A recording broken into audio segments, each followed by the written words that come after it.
Good morning, brothers and sisters of the internet, ladies, gents and Pikachus. So we get to the beginning of another day, and hopefully there will be less drama today than there was in the previous few days. So word has reached my little ears that there has been some rumblings with my name involved, which I don't know about. I don't watch garbage streams like that anymore. It's a waste of my time, and I have better things to do. But I hear from my friends my name gets a mention. And I say, why is my name getting a mention? What have I supposedly done now? Oh, nothing particular. I am just an evil, malicious guy. And I think, okay, it's a free country. I'm a proponent of free speech. If you want to go slagging me off, dragging my good name through the mud, it's up to you. You want to go and do that. But if you can be shown to be false, i.e. if you're giving a false testimony against me and being a hypocrite, you are actually sinning against God when you do that. Once again, it wouldn't be a big issue, apart from you are going around telling people that you are this evangelist, this Christian preacher. You know, good Christian is what you tell people. But what you don't realise is when you don't practice what you preach, you bring every one of us into disrepute, and you make Christ disreputable by your actions. So in future, and you know who I'm talking about, the person at the end of this camera, everyone else is the audience, but there's one person who I am talking to. This means you, brother. Please, if you do nothing else with your life past now, you can slag me off all you want, tell as much false testimony about me as you like. I really do not care. But think about the religion. Think about Christ and your brother Christian. When you are laying this false testimony down for the sake of your own ego because you got upset that you couldn't fulfill your promises and you got called out on that, and you decided to make like a 4-hour waffle stream about it. Yes, people are going to watch it because it's TV, it's entertainment. Nobody's going to take you seriously as a Christian. But worse than that, you are making the religion less serious. You're making sure nobody takes Christianity seriously as a religion. And therefore nobody's going to take Christ seriously as their Lord and Saviour. That's you that's doing that. So please refrain. Like I say, it's a free country, you want to talk rubbish, you can do it. But stop being a hypocrite that doesn't practice what they preach, and then going out and making out you're like a gleaming example of a heroic, crusading Christian, when you are just not. Like, just be honest, you are just not that guy. You could be that guy. You could be that guy if you went and put the effort in, if you actually did the study, if you held back your temper, if you developed some patience, if you educated your mind a bit better and stopped spreading these false testimonies, this false gospel that you've made up, that you've connected on to Christ. If you stopped doing all those things today, got your head down in some books and actually put the time in, you could probably be a wonderful Christian speaker. Then you would not be bringing the religion into disrepute. You would not be committing the false testimony sin against me, and you wouldn't be making the rest of us look like idiots. But until such times when you do that, you should just back off. Seriously, brother to brother. Like, I'm not saying this for my good. You are going to lose the friends and people that you trust, one after the other, and they are not going to miss you, because what do you add? What do you add to their day with your mouthy, egotistical nonsense and your pseudoscience?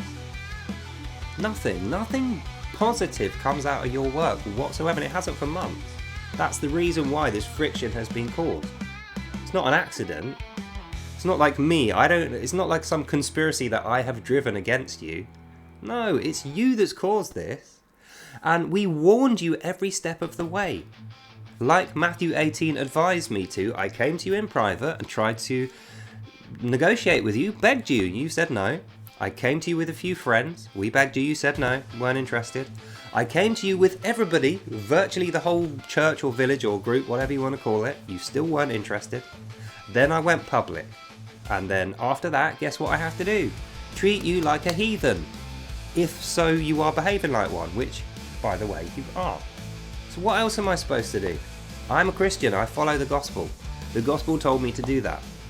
And by the way, I think it was right. I trust God. I think God's good advice is good. So I'm sorry that you didn't like it. I really am. In fact, that's another thing I heard. You want a public apology from me. I have no idea what you want me to publicly apologise to you for. But let me give you a lesson in humility. If I have offended you in any way, or I've made you feel bad, or I have upset you or affected your life in any negative way, I am truly sorry. I really am, because it's not my intention to do that. But the things I have said are all true. Like, you can't take that away from me. I've not said anything against you in anger. I've said nothing that is untrue. Every single word of what I said is happening now and has been happening. Everybody can see that. That's the reason I had to use that harsh rhetoric, those tough words with you. Because when I came to you in kindness and peace, and showed you grace and humility, you just threw it back in my face. You weren't interested. You lied. You used me as an example on your channel to boost your own popularity. You basically used Christianity to plump up your own ego. And you're not even doing it for yourself. You're doing it for some fraudster, some flat earth fraudster. So, like I say, I am genuinely sorry, and I don't mind. I can apologise in public. I like apologising when I've done something wrong. So if I have, I'm genuinely sorry. But I can't promise you it won't happen again, because you are the reason that happened. And until you modify your behaviour and grow up a little bit, stop being a hypocrite, a liar, giving false testimonies and making us all look bad, this is going to be a repeating theme for you. You're lucky it was me. That's all I can say to you. It could have been any one of us that decided to take this up with you. Everybody feels the same, but they're just too polite and nice to actually front it to you. And look at the way you treat me when I come to you in honesty. You were horrible. You really have been. An absolute shitter. And that's what everyone knows they're going to get from you, so they don't come to you in honesty. They just talk about you behind your back. I'm the only one who came to you and honestly said to you what the problem was. And what did you do? Oh, you gave me the brush off, didn't you? Then you went behind my back, gossiped about me, spread rumours within the group to try and divide the group into two camps. All the while I'm trying to mend this and get everyone to work together. So we're pulling in two different directions. But you think it's okay for that to happen and nobody should be able to complain about it. Like you're Kim Jong-un or something, you know, you're North Korean military dictator. You get to say what happens and nobody's allowed to diss you. Bro, wake up. Just get your head out of the toilet. That is not how life works. It's not how Christianity works. Look, you can still come back from this. That's what I wanted to tell you. Forget everything else I've said, because you're probably not interested. You're not a good listener. That is obvious. But you can become one. Get your head out of this nonsense. Get it out of your head that you can be this big celebrity. Get it out of your head that you can be this heroic, crusading Christian, this sinless angel. You are just not that guy. Neither am I, but I don't go around saying that I am that guy, do you know? People know me, and the reason I have success on my channel is not because I make dramas. When dramas happen, it's regrettable to me, and therefore good reason. The reason why I have popularity and success on my channel is because I am sincere. People know when I'm talking to the camera like I am now talking to you, it's coming from here. I'm not doing it for clicks or likes, money, sell t-shirts for someone else. I'm not doing it so that my politic can spread or that I can have a camp side against my enemies. None of that stuff matters to me. I'm doing it because it's true, it's honest and it's real. And because I'm a Christian, that is important to me. That's what you need to do if you want to call yourself a Christian preacher. If you want to be an evangelist like you claim, then you have to improve in these areas. Otherwise, what are you?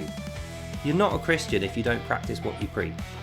If you lay false testimonies against your brothers in spite, envy and pride, you're willing to lie about people, demand apologies of people like me, but then when you sin against your brothers, there's no apology from you, so you have no standard.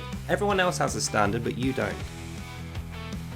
It's not Christian, and it isn't what good men do. So, in conclusion, you can come back from this, but you need to get your head out of the clouds, stop being so arrogant. You need to stop being a hypocrite, make all the claims you like if you can evidence them. When you're talking about science, don't claim something is the truth of God unless it is actually true and you can factually prove that. And when it comes to scripture, there is no point reeling off a bunch of verses, speaking plainly about the gospel like you're some kind of age-old, sage master, if you don't practice what you preach, because you cannot hide that. Especially when you're doing like 30 hours a month of waffle streams, like people can see on you with the way that you treat people and the way that you run yourself, whether or not you practice what you preach. And it is very clear to everyone that you do not. So if you start doing that, then you will have a future as an evangelist, a Christian preacher, and a good moral Christian. Otherwise, you're just going to be chaff. There's no other way to say it. So that's the end of this video. I hope I made my point to you, and like I said, I am genuinely sorry. I really am if I have upset you in any way. And I wish it had been different. I wish I wouldn't have had to use those harsh words with you. I wish I hadn't have had to take you to one side in the first place and say, you are doing X, Y, Z and it's wrong. I wish you just read the Bible and followed it like the rest of us do. But unfortunately, that's not what you do. So, hopefully in future you will start to do that. Notice I don't want an apology off you, because I recognise the hollowness, the emptiness of a public apology. It is for show, so that you can gloat over it. It's an ego toy. I don't care about those. Don't apologise to me, just get better. Start treating your brothers with a little bit more respect, and start treating your audience with a bit more respect. Start treating the gospel with the respect it deserves, So, that's the end of this video. I'm going to bed now. Even though I said good morning, this is recorded the previous night. It is now 2:45 in the morning. And I think that's more than enough for me. So, hope you enjoyed that and you learned something. God bless you all. And I'll see you in the next one. Bye now. Ultimately, mate, being a Christian is not rocket science. Anyone can do it, but you have to actually put the effort in, and then you will manage it. So hopefully you'll do that in future. God bless you all. Have a great day, and I'll see you in the next one. Bye.